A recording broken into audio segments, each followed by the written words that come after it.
天道盈虚有常，人道力争为本，则见于太过之害，而求于中和之功。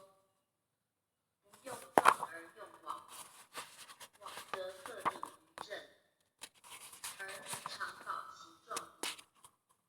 故用往非真不用也，用之以道，及老士至柔守物之位，以静未动，以退未进，以不用成其大用，则用往者反成其壮，而用壮者转谓无用矣。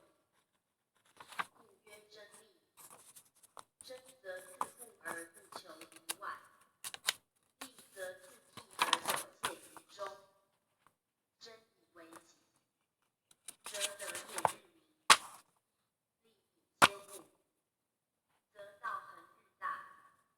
真利二字，即君子用往之道，亦即君子于九三成壮之道。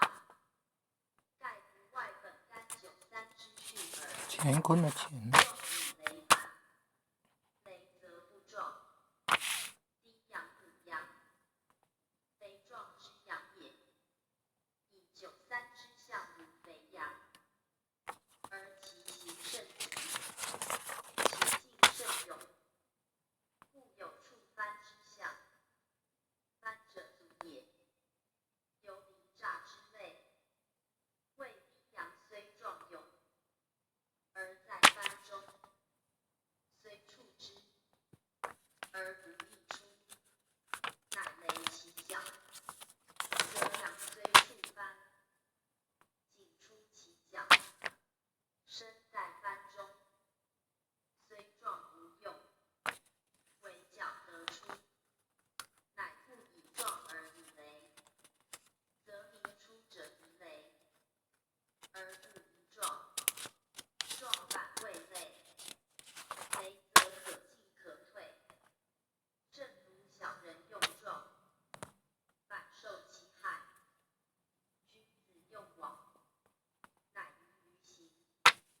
且以爻辞真利并举，真与利亦反，真进而退也，利则动而进也。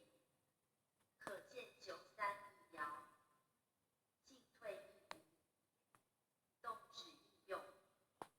小人知进而不知退，知动而不